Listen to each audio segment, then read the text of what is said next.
साताऱ्यातील कोरेगाव येथे भाजपचा 44वा स्थापना दिवस साजरा करण्यात आलाय। यावेळी खासदार उदयनराजे यांनी काँग्रेस पक्षावर टीका केली आहे।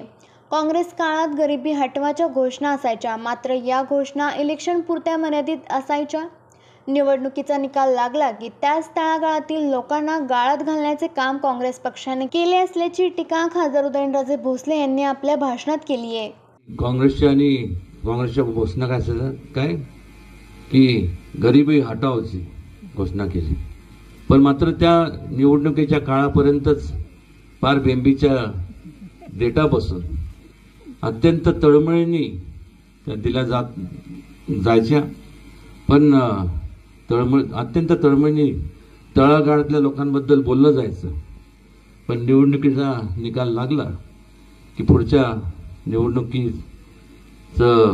पर्यंत त्याच तळागाळातल्या लोकांना त्याच परिस्थितीत राहावं लागलं। किंवा तळागाळातल्या लोकांना हात देऊन वर खेचण्यापेक्षा त्याच लोकांना जास्तीत गाळात घालण्याचं काम झालेलं पाहायला मिळालं।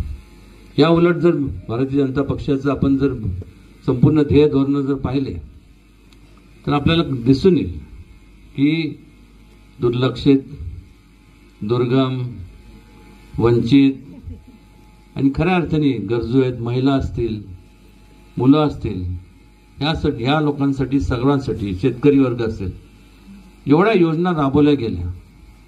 म्हणजे एक नियोजनबद्ध कार्यक्रम हा मोदींच्या नेतृत्वाखाली आखण्यात आला।